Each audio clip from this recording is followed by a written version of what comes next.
Some brands are legendary. In every category, someone sets the standard, and some companies create raving fans. Join Scott Wozniak and Caitlin Johnson of Swaz Consulting as we dig into the tactics and tools behind great organizations. How did the legends do it? And how can you become a legendary brand too? All right, Scott, we're back here for part 2 of the conversation around chemistry. And chemistry is one of the 3 C's, the different characteristics that we look for when we're hiring high quality individuals within the organization. The first C is character, having character strengths, and that goes deep into the values that somebody has. And then on our last episode, we talked about the chemistry, the ability to connect and have trust with other team members. The third one, sneak peek for our next episode, is competence and how good you are at your particular job, which is what most organizations hire for. And they don't tend to go into deep conversations around the character and competence. And that's what we're here to elaborate more on. So for today, going into chemistry, our last episode, I highly recommend you go take a listen to because we explain what chemistry is. Today, we're going to get into how to look for it when you're interviewing. So Scott, tell me a little bit about this because you left a teaser at the end of our other episode, which was it's hard to figure out the chemistry of somebody in one interview. Tell me what you mean there. Well, I wish that wasn't true because it would be so much more efficient, right? And one and done. Yeah, right. Some of the other things I think you can figure out more quickly. Competence, for example, like tell me your experience with this software package and they can explain it and you're like, yeah, she knows what she's talking about. So I actually think the first interview is the worst interview for understanding chemistry, almost to the point where we've trained teams like, kind of be skeptical of any great chemistry that you might see in that first interview because this is the interview we all practice for. Come on, we're not dumb, right? Like, we know what you have to do. You could go look at the videos and read the articles and here's how to prep for an interview, right? And that's right. I go to Glassdoor and I look for it because sometimes people share what interview questions they've been asked, right? Like what the values are. Like you could probably pull up ChatGPT today and ask, and come up with your stories. I've even seen one of my buddies has a really cool AI platform that trains you on how to do certain kinds of conversations from sales to interviews. And so you can practice and then it'll respond to you. Like, do you voice to text, you talk and it captures it. And then it tells you, you actually missed this point, or here's a better way of saying that. And you can. So the first interview, I hate to break it to you, you're probably not asking questions that are totally different from everybody else because they're the important questions and we're all going to ask them. And there's, come on, there's the cheesy end, like, tell me about your weaknesses. I care just too much. I just really, my job so much and I work too hard. That's really my life weakness. That's right. Yeah. Oh, gosh, real quick, I was just thinking, I saw a social post on LinkedIn from a recruiter and she was asking questions and like the post was about like, don't lie to me, and so I'm like, oh, I'm curious what's going on. And so she said at one point, the candidate was answering these questions in such a way that made her like second guess.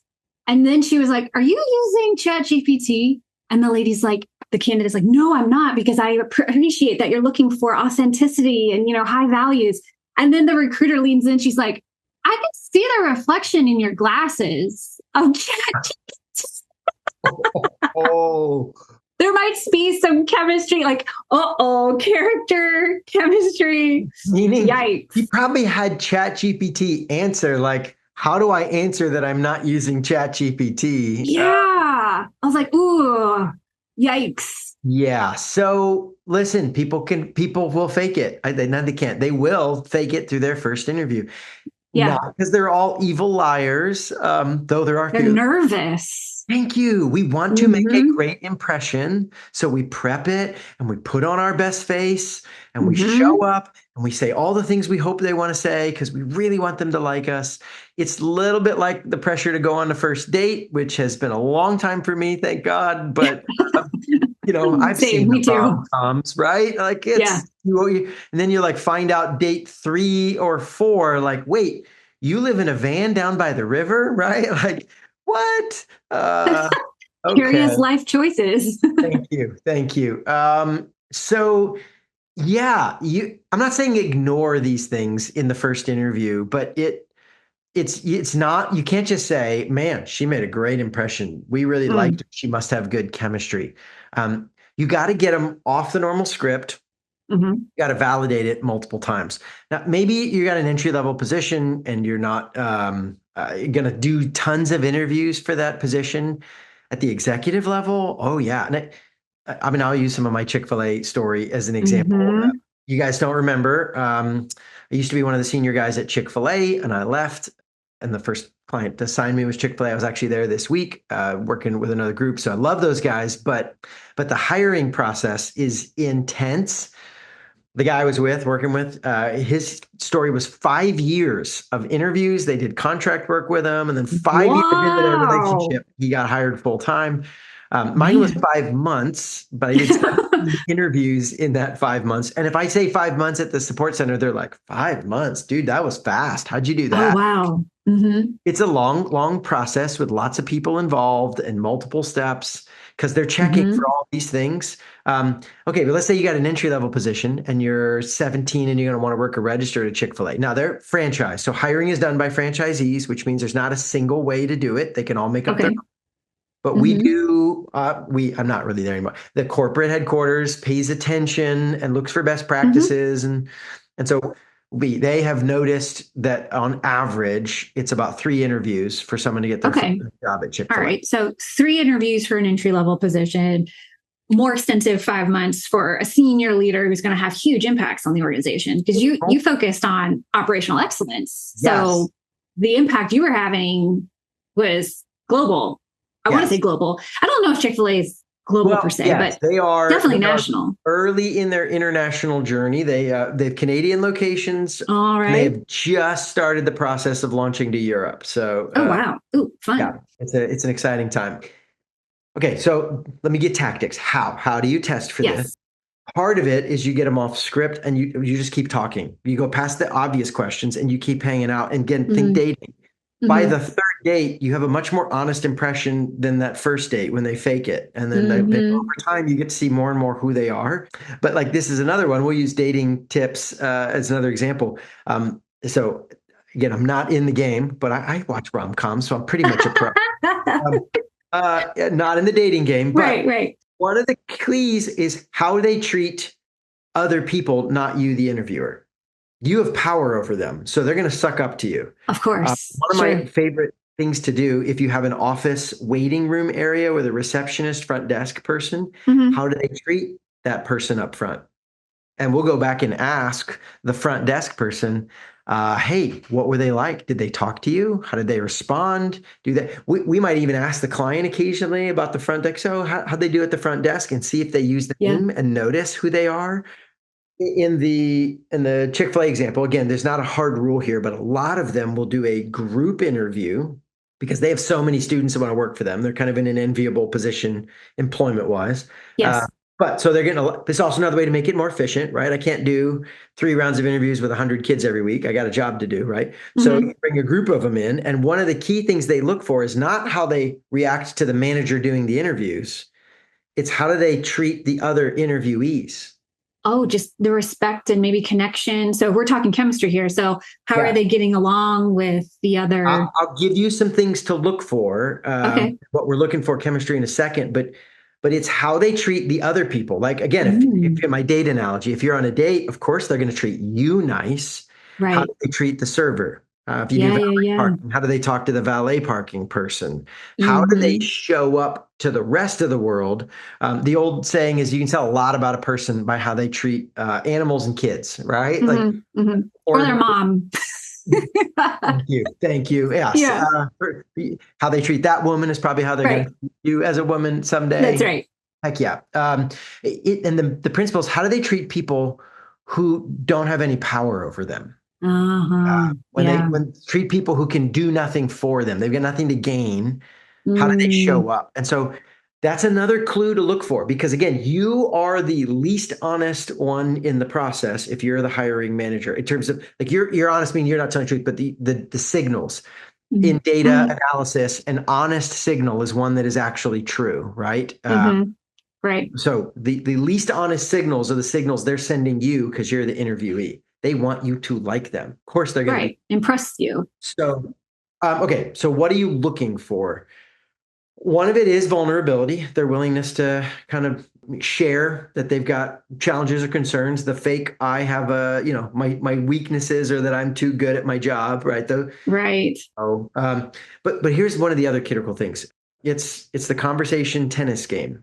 So good conversationalists are what's one of the key skills, communication skills and abilities, whether you're an introvert or extrovert. And a good conversation is a tennis game or a volleyball game, or Mm. pick two or three other options, right? But Pickleball. thank you. Hey, we're relevant, right? We're a relevant podcast. It's a Yeah, we good are. pickleball game. We may be out of the dating game, but we know about pickleball. That's right. Thank you. Thank you. So you hit the ball across the net. A good player hits it back. So if Mm-hmm. you ask them a question, now this is why the first interview doesn't work because usually it's like, "What about this? Tell me about this," and they're just kind of One going way. through Yeah. their memorized story of their career and why they're awesome, right? Mm-hmm. You really want to get them into an actual conversation. Where now we're Mm-hmm. not we're off script, and so this is where like, "Do you have questions for me? And what do you think? And tell me about this." Do they ask you back? It's not complicated. Yeah. Tell me Yeah. about your family. Well, tell me about your family. Or what do you do for hobbies? Well, what do you do for hobbies? And again, that first interview is usually them talking the whole time. So one of the mechanisms is to get them into another setting. So sometimes it's that group setting. But one Okay. of my favorite ways to do this is to take them out to lunch or to coffee Mm-hmm. or to dinner. Sometimes lunch is often Mm-hmm. easier. Dinners tend to be longer. You don't maybe want to commit that much time early in Right. the process. And we're not formally interviewing during that window, right? We're just going to chat. Or one of the other things, we'll have offices. So the conversation between interviews can be awesome. So you come to Mm-hmm. the office and you want them to meet multiple people. Maybe I'm going to talk to this leader and that leader, and they both want to talk to him. I'm going to escort them from one office Oh. to the other one. The Uh-huh. interview is officially over at this point. Oh, I like that. Mm-hmm. And now we're just chatting. And now you Mm-hmm. see, do they hit the ball back over the fence? Or do they just answer Yeah. questions and answer all your questions and answer Uh-huh. no interest in you or what's going on? Then that's a signal they may not have the kind of chemistry skills that we're looking for here. Can you Mm-hmm. play conversation pickleball? I Mm-hmm. love that. That's my new phrase for that, Caitlin. I used to say tennis. I'm now much cooler. Conversation pickleball. That's there you go. That's right. Yeah, you're making me think of actually an experience that I had. It was one of the best interviews, and it was conversational. And Mm. there were two people interviewing me. And so they were like chit chatting back and forth a little bit and then would ask me a question. And it was just, now I'm curious, like how exactly they did it. But it was really just, hey, I'm curious. And here we've done this. And it wasn't an interview, it was a talk. We were talking, and then they invited me back in person and I did a little mini presentation with multiple leaders in the room. Yep. And then the main point of contact walked me out. And Yes. I just also remember being like, phew, I did it. And I was talking to the point of contact, right? Like the pressure's off, but yet she was the director of human resources. And I'm like, whoa, man, how do you think that went? And then I was just casually speaking with her about the event. Oh, and you just it gave an example of the stuff we've been talking about. You were vulnerable, like, whew, that Mm-hmm. was intense. That implied Right. like it was nervous for me, right? And I was Mm-hmm. Mm-hmm. hard, right? Versus like, I had that in the bag. Like you were vulnerable about it. And you were Right. chatting, and it That is a wonderful way to test. Again, outside of the normal script. The very fact that you could say it wasn't a conversation, it was an interview, or vice versa, is like interviews are not normal, right? Mm-hmm. We're in interview mode. We're not actually getting an honest test of what it's like to hang out with you. Right. And so getting them out of that mode, and so the walk between offices, the conversation on the way home, the lunch that we Mm-hmm. could get together, these are good ways to check chemistry and see how that's going. Mm-hmm. One other check is when you do your reference checks, which I hope you're doing reference checks as a part of the process. Maybe not early, get through some early screening, but if they're getting serious, Mm-hmm. it's such talk about honest data. And one of the things you're going to look for is, do the people they give you as references, you have a friendship level excitement and energy and appreciation for this person? Like, oh, Caitlin, we love Yes. her, and she's great. We still talk. They don't have to Sure. be lifetime best friends, but it's Mm-hmm. totally different for like, oh no, Caitlin did an acceptable job and performed her duties to our satisfaction. Uh, Yes. I prob- Or, oh, Caitlin, sure. What would you like to know? yeah, yeah. Just like matter of fact. This is subtleties, but what you're looking for is Caitlin had chemistry in the last place. She's probably going to have chemistry in this place. Mm-hmm. Versus it was just the job and we don't have any complaints. That's fine. Mm-hmm. But again, you're going to miss out on all those operational bonuses on having somebody you actually connect with. It's subtle. This is the least technical of all the deals, but Right. it is big deal. So it's huge aspect that we pay attention to. So vulnerability, Mm-hmm. conversation, pickleball is one of the other pieces. The references that get excited about them, Mm-hmm. and then bluntly, just like you, would you actually like to hang out with these people? Mm. The way I kind of half joking sometimes say, like, "Hey, would you want to go have a beer with them?" Right? Right. Right. Yeah. Drink, right? Have a Coke, Yeah. Non-alcoholic beer. right? Yeah. Go on a long run if you're some Mm-hmm. sort of That's crazy right. Iron Man person. I don't know. I don't know. Yeah. I would do that, but I would. That'd be so fun. exactly this classic But case. Um, so when you're thinking about like the chemistry and would you want to hang out with them? Can I ask you a question? Does if you're the leader so, and you're interviewing me, does it only matter if you and I have chemistry, or does it then matter about like the entire team? How many more interviews? Like, do you have the team interview that person too? Like, what happens next? a lot of insight in that question. In fact, this might be the biggest mistake that we see is the leader clicks and they assume everyone else will click. Mm-hmm. Yeah. No. And it could be because we both nerded out on the Star Wars thing that we're both nerds for, That's and right. nobody else on the team likes Star Wars, right? They're all Mm. they're all Trekkies and they hate Star Wars. Of course, in my example, you notice everybody's a nerd, right? What kind of nerd are you? This is serious business. I'm not fighting you on that though, Scott. Like I'm Thank right there you. with you. It's I'm a like, high wait, can't we performance do Star team. Wars So and Trekkies? so so that being said, like, yeah, the whole team's got to actually have some level of connection. Again, they don't have to be best friends with everybody, Mm-hmm. but it can't be like a weirdness. You are the least important person that they're going to click. Always going to show you their best face if you're the boss. It's actually Yes. probably more important that they have a chemistry connection with everybody on that kind of core team that they might be a part of, their core Mm-hmm. peers. Mm-hmm. Introduce them to everybody in your company, but they should meet The those. core team. And Yeah. this is a good, the beauty is they don't have to do a full formal interview. You're going to take them out to lunch. You invite the whole team, right? Hey, Mm. we're all going to go to lunch together. It's going to be great. Yeah. Or the team just, hey, we're going to hang out in that little waiting area. And, Caitlin, the big boss, she's going to do the big interview. But me, Scott, I'm just going to hang out in the area and meet the guy beforehand and be like, well, tell me what you think and what was it like? Mm-hmm. Yeah, Mm-hmm. and we get to kind of do the hangout bit, and see what is it like. And do they ask me any questions, right? Yeah. Interested in the team members? Are they interested in what's going on? Does it feel comfortable hanging out with them? Now, I want to be this important zone though. This is the zone that is most dangerous that we end up with a team that looks exactly like me. Okay. Yeah. They all have my hobbies and dress Mm-hmm. like me and have the same, color of skin and came from the same part of the Mm-hmm. country and et cetera, et cetera. Um, Mm-hmm. you don't chemistry on a shallow level, chemistry is a sameness, but a Okay. mature chemistry is we're different, but we enjoy each other, right? Respecting the differences and And still even getting along. appreciating and enjoying. That's why pickleball is such a good analogy. Like, I don't need you to be on the same side of the court doing everything the same way I do. We just have to be able to hit the Mm-hmm. ball back and forth and say, I wouldn't run Ironmans, but it's I Mm-hmm. get interesting that I'll ask you questions about it. And what would you Mm-hmm. do? And me, I'm into boxes of donuts, right? But like, hey, No, you're not. You do that cool like windsurfing thing. What? I'm joking. I used to be big time into boxes. Yeah, the issue for me, to be trying honest, the issue with Ironman is that I get too bored. It's too long, Oh yeah, running in a that's right. straight line with no variety. Yeah.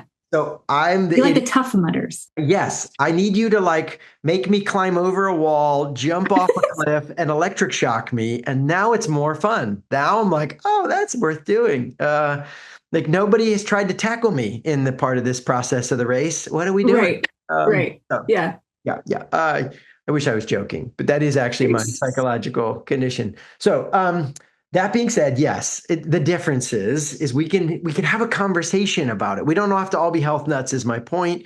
As long as we can have mhm. honest conversation and connect with each other over it. And so there's Yeah. this interesting, like, here's what I found. If the character values align, then we Hmm. can get a lot of variety on the chemistry as long as we enjoy each other.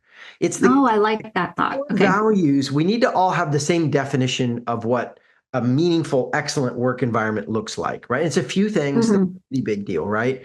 We're very competitive, or hey, we're very careful and precise. We talked about that in the episode. Yes. That's the one, if you have conflict on, it's going to be very hard to work together. Yes, Chemistry, absolutely. yeah, diversity is fun here as long as they have, and that's why we're after the skills, not the personality type. I don't need you. The correct answer is not you have the same hobby as me. The correct Hmm. answer is you are able to have a good conversation about hobbies with me. That's really where Hmm. chemistry is. We're not identical. It's a skill. It's not a personality type. We're able to hit the ball back and forth. We're able to be real and authentic with each other. We actually have fun together. Yeah. That's chemistry. And in that place, go have variety, have some fun, mix it up, have a Right. blast, get off script, hang out with them, Hmm. see what it feels like, and make sure your team is involved and the team connects enough. They're like, no, we like her. We could actually hang out with her. They're good. This good people's. Good fit. Right. And what number interview or at what point in the process would you bring the team in? Because that could be a lot of lunches. Yeah. Yeah. No, I don't. This typically isn't more than one or two. It's not first, it's not last. I would say around the middle of the Middle. process. You Hmm. screen early to make sure they're even viable. There's some early competence screens. Hey, can they even pull the job off? Maybe they haven't done Hmm. this level, but they have any evidence whatsoever, right?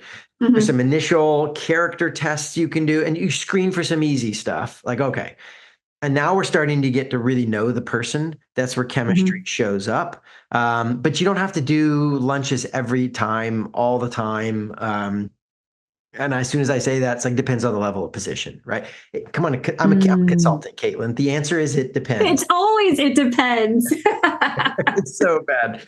Oh, but it's dang, it's true because like Chick-fil-A entry level 17-year-old, we did one group process. They go back and forth. Then they do an interview one-on-one with the manager. If that works, they do a final interview with the franchisee. This is the standard, not the Hmm. typical, not the requirement. And they're out. There's only one real group test to make sure, hey, did they seem to click well? And then you ask the manager, did you click well? And then by third round, we're offering them an interview. You can do that in one day if you want to pack it together. On my end of the spectrum, kind of this, global wide impact, going to do grand strategy, then yeah, Right. we should probably. So I had lunch. I came back to the office many, many times, 17 interviews. Some of them were stacked together, but many were not. One time, there was a key guy that we wanted to meet with, and this is not standard, but this is how they did it. I was living in Virginia Beach at the time. Okay. The headquarters is in Atlanta, and so trying to get back and forth and do some of Hmm. the stuff we could do virtual, but this was before Zoom was popular, and the Right. chemistry's harder to do that way. Can be done, but it's harder. So literally one of the executives one time schedule-wise, I'm like, I can't get out there in the time. And the guy flew to Virginia Beach where I happened to be Oh, living. wow. And Okay. this executive had dinner with my wife and I, Oh, my goodness. and then flew back home. That was Oh, all he wow. came to town for. And he Hmm. wanted to take me and my wife out to dinner and Mhm. interview my wife and talk about the process and how Uh-huh. I feel about the whole thing. Now, not everybody has a partner that has to Mhm. interview, so this is not. But if they do, this one of the things they're like, for a high level position, we really liked it. Are you comfortable with this? Especially it was an interstate move, right? They're like, Oh, yes. leaving your Yes. community. My wife had Mhm. never lived in Atlanta. It's all new for you.